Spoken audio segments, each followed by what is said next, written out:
Today we will learn about some accounting terms, ऐसे कुछ terms जो स्पेशली अकाउंट्स में यूज़ किए जाते हैं, जिनका हमें पहले जिनका हम मीनिंग समझेंगे। First one is a fix assets. Fix assets वो असेट्स होती है जो relatively long period of time के लिए यूज़ की जाती है किसी बिजनेस में। किसी बिजनेस को चलाने के लिए जिन असेट्स का यूज़ होता है उनमें एक असेट्स होती हैं फिक्स असेट्स, जो कि एक लंबे टाइम के लिए यूज़ की जाती है उस ऑर्गेनाइजेशन के द्वारा उस बिजनेस को रन करने के लिए। Next one is the current assets. Current assets are those assets which are acquired with the intention of converting them into cash during the normal business operations of the company। Current assets वो assets होती हैं जो कि इस intention से acquire की जाती है कि उन्हें हम कभी भी कैश में कन्वर्ट कर सके।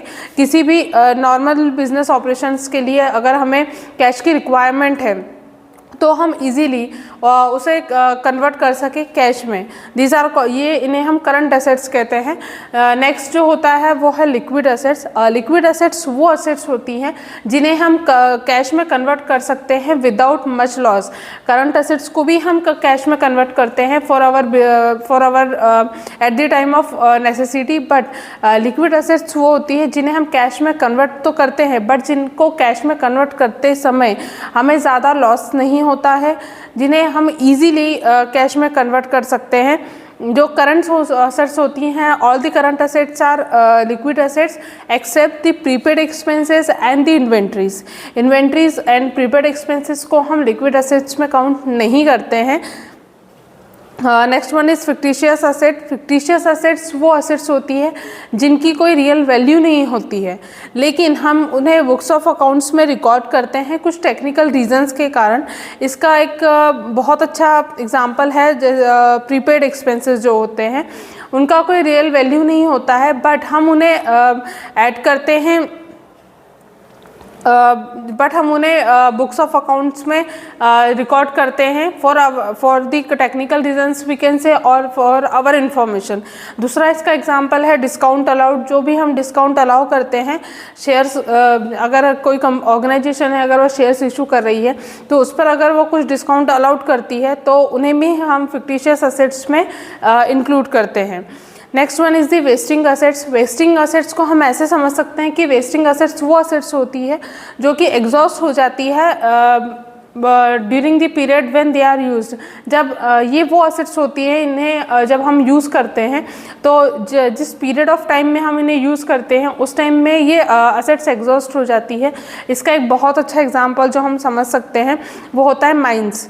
जो ऑयल रिफाइनरीज होती है, माइंस होती है, जब हम इन्हें यूज़ करते हैं, जब हम इनसे कोल वगैरह एक्सट्रैक्ट करते हैं तो धीरे धीरे समय के साथ ये एग्जॉस्ट हो जाती हैं, ख़त्म हो जाती हैं। Now next one is the liabilities. Liabilities क्या होता है? लाइबिलिटीज़ वो होती हैं जो किसी ऑर्गेनाइजेशन पर अगर कोई लाइबिलिटीज़ है तो इसका मतलब ये है कि उस ऑर्गेनाइजेशन को वो अमाउंट किसी को पे करना है, या कुछ अमाउंट ऐसा है जो किसी ऑर्गेनाइजेशन के द्वारा किसी को पेमेंट करना है। किसी से अगर हमने उधार लिया है या कोई हमारा बिल बाकी है पेमेंट करने के लिए तो हमारी लाइबिलिटी में काउंट होता है, जिसमें आती है first one is the current liability. Current liabilities are those liabilities which are used to denote liabilities which will be due within a short time and that are to be paid out of current assets or creation of other liabilities। current liabilities का मतलब होता है वो liabilities जो कि एक short period of time के लिए होती है। अगर हमने किसी शॉर्ट पीरियड ऑफ टाइम के लिए किसी से पैसा उधार लिया है या ऐसी कोई भी चीज़ जो हमने किसी और बंदे से ली है शॉर्ट पीरियड ऑफ टाइम के लिए, तो वो करंट लाइबिलिटीज़ के अंदर इंक्लूड होती है, जिनका पेमेंट हम या तो करंट एसेट से करते हैं या फिर हम उनका पेमेंट कोई और करंट लाइबिलिटीज़ क्रिएट करके भी कर सकते हैं। इसके फॉर एग्ज़ाम्पल अगर हमने किसी से कैश लिया है उधार और हम अगर उसे हमें 2 मंथ्स या 3 मंथ्स में रिटर्न करना है तो that will be count under the current liabilities of that organization. Next one is the capital. Capital owners equity कह सकते हैं हम।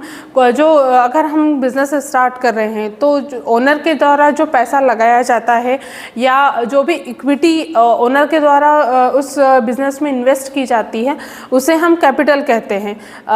It is the residual claim against the assets of the business after total liabilities are deducted. हम ये कह सकते हैं कि जो कैपिटल होती है, टोटल लाइबिलिटीज़ को डिडक्ट करने के बाद जो क्लेम आता है असेट्स का उस बिज़नेस का, वो कैपिटल कहलाता है। जो ओनर की टोटल इक्विटी होती है, जो भी उस ओनर के द्वारा जो टोटल इक्विटी इक्विटी इन्वेस्ट की जाती है किसी भी बिज़नेस में, that is called the capital of that business. Capital में भी जब हम डिवाइड करते हैं, कैपिटल को डिफ्रेंशिएट करते हैं, तो first one is the fix capital. Fix capital वो होती है जो कैपिटल किसी बिजनेस को रन करने के लिए उसकी फिक्स असेट्स में जो इन्वेस्टमेंट किया जाता है वो फिक्स कैपिटल कहलाती है। सर्कुलेटिंग कैपिटल को हम ये कह सकते हैं कि बिजनेस को रन करने के लिए जो फ्लोटिंग असेट्स होती है या करंट असेट्स हम जिसे कह सकते हैं, जो कि फ्लो होती रहती है, जिससे बिजनेस रन होता है, पैसा आता है जाता है, वो उसे हम सर्कुलेटिंग कैपिटल कहते हैं। एंड वर्किंग कैपिटल मेनली होता है current assets minus current liabilities. किसी भी ऑर्गेनाइजेशन की जो टोटल करंट असेट्स होती है उसमें से जब हम टोटल करंट लायबिलिटीज़ को माइनस कर देते हैं तो वर्किंग कैपिटल काउंट तब कैलकुलेट होता है वर्किंग कैपिटल किसी भी ऑर्गेनाइजेशन का। Next one is the contingent asset. Contingent assets वो असेट्स होती हैं जो जिनकी वैल्यू हमें किसी भी अनसर्टेन इवेंट के समय पर पता चलती है। जैसे a claim that the firm is pursuing the outcome of which is uncertain. जैसे हम इसे ऐसे समझ सकते हैं कि अगर हमारी ऑर्गेनाइजेशन ने कहीं पर किसी भी अमाउंट ऑफ मनी, हम कह सकते हैं अमाउंट ऑफ कैश के लिए क्लेम किया है जो कि अनसर्टेन है, हमें पता नहीं है कि इसका रिटर्न कितना होगा। जैसे हम शेयर मार्केट में इन्वेस्ट करते हैं तो हमें ये पता नहीं होता है कि हमें 4 महीने बाद या 5 महीने बाद या 6 महीने बाद कितना रिटर्न मिलेगा, क्योंकि शेयर मार्केट फ्लक्चुएट होता रहता है। तो ये जो असेट्स होती है जिनका हमें जिनके बारे में इंफॉर्मेशन हमें eight the time of occurrence of uncertain event पे जिनकी वैल्यूज़ हमें पता चलती है, उन्हें हम कंटिंजेंट असेट्स कहते हैं। Now next one is contingent liabilities. Contingent जैसे कि as similar to contingent assets, contingent liabilities वो लायबिलिटीज़ होती हैं जिनका पता हमें अनसर्टेन इवेंट पे पता चलता है। जब भी कोई अनसर्टेन इवेंट होता है या टेक प्लेस करता है तो उस टाइम पे हमें जो लायबिलिटीज़ पता चलती हैं उसे हम कंटिंजेंट लायबिलिटीज़ कहते हैं। जैसे कि for example uncalled liability on shares partially paid. अगर इन केस अगर हमने किसी ऑर्गेनाइजेशन के शेयर्स परचेज किए हैं और सडन कॉल आता है, अनकॉल्ड लायबिलिटी, सडन लायबिलिटी का कॉल आ जाता है, that is a uncalled liability on shares, तो इसे हम कंटिंजेंट लायबिलिटी कह सकते हैं कि अनसर्टेन इवेंट है, कभी भी आप से लायबिलिटी के लिए कॉल आ गया आपको, नाउ यू हैव टू पे the amount, so it is called the contingent liabilities. Next one is the provision. Provision एक अमाउंट रिटर्न ऑफ होता है, जैसे कि हम एग्जांपल लेते हैं डेप्रिसिएशन जो होता है, कोई भी असेट होती है जब वो 1 साल जब हम उसकी वैल्यू रिटर्न, जो भी असेट्स होती हैं फिक्स्ड असेट्स होती हैं उनकी वैल्यू समय के साथ कम होती है, तो जो डिफरेंस आता है उसकी परचेस वैल्यू में और जो प्रेजेंट वैल्यू होती है उसे हम डेप्रिसिएशन कहते हैं। तो जो डेप्रिसिएशन होता है वो एक तरह का रिटर्न डाउन वैल्यू होता है उस असेट का, जिसे हम प्रोविज़न कह सकते हैं, that is called the provision of depreciation. और diminution in the value of the asset भी कहते हैं हम डेप्रिसिएशन को। जैसे कि फॉर एग्जांपल बैड डेब्ट्स जो होता है उसमें जो भी हमें लॉसेस होता है वो as a provision of bad debts हम रिटर्न डाउन करते हैं। Now next one is transaction and events. First of all transaction क्या होता है? Transaction is the any of the activities which are perform through transaction. What is transaction? Transaction में भी transaction क्या होता है? ट्रांजैक्शन में भी business performance of an act और एग्रीमेंट। अगर हमने फॉर एग्जांपल अगर हमने किसी से एग्रीमेंट किया है कि हमें इतने गुड्स वो इतने समय में सप्लाई करेगा, एंड उस गुड्स के सप्लाई होने के बाद हमें उन्हें पेमेंट करना होता है, that is a transaction of the cash. कोई भी ऐसी एक्टिविटी जिसमें कोई भी ऐसी एक्टिविटी या एक्ट या एग्रीमेंट जो कि बिजनेस में किया जाता है, this is the performance of the act और एग्रीमेंट, उसे हम ट्रांजैक्शन कहते हैं। And opposite to that event जो होता है, event is the happening of a transaction और रिजल्ट ऑफ अ ट्रांजैक्शन। अगर हमने ट्रांजैक्शन किया है तो उसका जो भी रिजल्ट होगा उसे हम इवेंट्स कहते हैं। Next one is the revenue. Revenue is the income of a recurring nature from any source.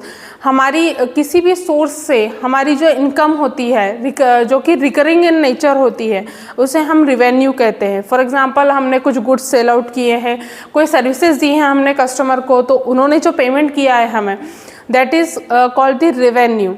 Next one is expenditure. Expenditure, for example, expenditure is if we talk about the expenditure, कोई भी organisation को चलाने के लिए हमें कुछ goods की requirement होती है, कुछ असेट्स की रिक्वायरमेंट होती है, हमें कुछ इनपुट करना होता है। तो वो जो इनपुट हम करते हैं या जो कैश हम उस लगाते हैं, that is called the expenditure.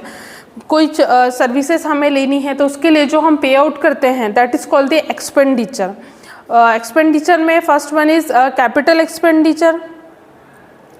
Capital expenditure वो होता है जो एक लॉन्ग टर्म एडवांटेज के लिए किसी भी बिजनेस में किया जाता है। फॉर एग्जांपल, अगर हमने किसी बिजनेस को स्टार्ट करने से पहले या स्टार्ट करते समय हमने अगर कुछ फिक्स एसेट्स परचेज की हैं जो कि एक लॉन्ग पीरियड ऑफ टाइम के लिए हमारे साथ रहेंगी, that is called the capital expenditure, कि हमने एक लॉन्ग पीरियड ऑफ टाइम के लिए कुछ एक्सपेंस किया है किसी बिजनेस में, that is the example of capital expenditure. Now next one is the revenue expenditure.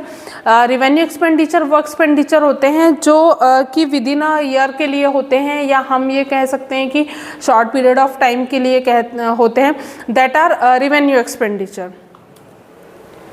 Next one is deferred expenditure.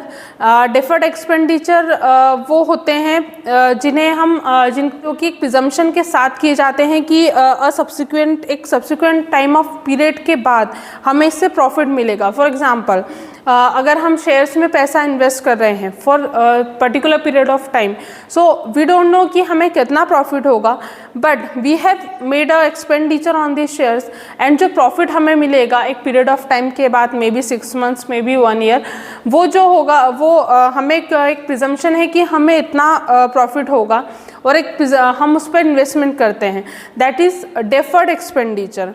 Next one is the expense. Expense होता है the cost of service और things used for generating revenue. किसी भी revenue को generate करने के लिए उस सर्विस की या गुड की जो कॉस्ट होती है उसे हम रिवेन्यू कहते हैं। एक्सपायर्ड कॉस्ट वो एक्सपायर्ड कॉस्ट जो होता है वो एक that is a portion of an expenditure जिसमें हम उस पर्टिकुलर डेट के बाद कोई भी बेनिफिट एक्सपेक्ट नहीं कर सकते। फॉर एग्जाम्पल, अगर हम कोई प्रोडक्ट खरीदते हैं उसमें अगर एक्सपायरी दी हुई है तो आप अगर उसके बाद उस प्रोडक्ट को यूज़ नहीं कर सकते, दैट इज़ एक्सपायर्ड कॉस्ट। वैसे ही अगर कोई एक्सपेंडिचर हमने किया है for a period of time और फॉर इट्स बेनिफिट, तो वो पीरियड कंप्लीट होने के बाद हम उससे बेनिफिट एक्सपेक्ट नहीं कर सकते। गुड्स क्या होता है? गुड्स एक प्रॉपर्टी होती है जिसमें वो कोई भी बिज़नेस डील करता है। जब भी हम कोई बिज़नेस स्टार्ट करते हैं, ऑब्वियसली या तो हम गुड्स के लिए करते हैं या हम सर्विस प्रोवाइड करते हैं।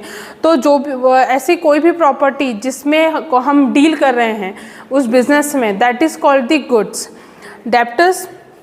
डेप्टर्स वो लोग होते हैं जो किसी भी बिज़नेस को चलाने के लिए जो कि हमसे पैसा लेते हैं, who owes the money to the business. debtors are those people who owes money to the business, and creditors are those people who has claim for money against the business। Creditors वो लोग होते हैं जो कि जिनके पास right होता है money claim करने का उस बिज़नेस के अगेंस्ट में। Next one is the bill of exchange. Bill of exchange को हम ये बिल ऑफ एक्सचेंज जो होते हैं वो नेगोशिएबल इंस्ट्रूमेंट्स के अंडर में आते हैं। बिल ऑफ एक्सचेंज एक डॉक्यूमेंट होता है जो कि एक जिस पर एक तरह का इंस्ट्रक्शन होता है कि ये इस पर्टिकुलर बंदे के द्वारा या इस पर्टिकुलर पर्सन के द्वारा इन्हें इस टाइम पीरियड में इतना पैसा दिया जाएगा। एक रिटन डॉक्यूमेंट होता है जो कि एक सर्टेन पर्सन को ये बताता है कि आपको इतने समय के अंदर या ये एक तरह का ऑर्डर, हम कह सकते हैं कि ये एक तरह का ऑर्डर होता है to pay a amount of money to someone. Now next one is account receivables. Account receivables mainly cover करता है डेप्टर्स और अकाउंट्स रिसीवेबल्स वो लोग जिनसे हमें पैसा लेना है या वो बिल्स जिनसे हमें पैसा लेना है वो अकाउंट रिसीवेबल्स के अंदर में आते हैं। और अकाउंट पेबल्स में क्रेडिटर्स और बिल्स पेबल आते हैं जिन्हें हमें पेमेंट करना है, वो उन्हें हम अकाउंट्स पेबल में काउंट करते हैं।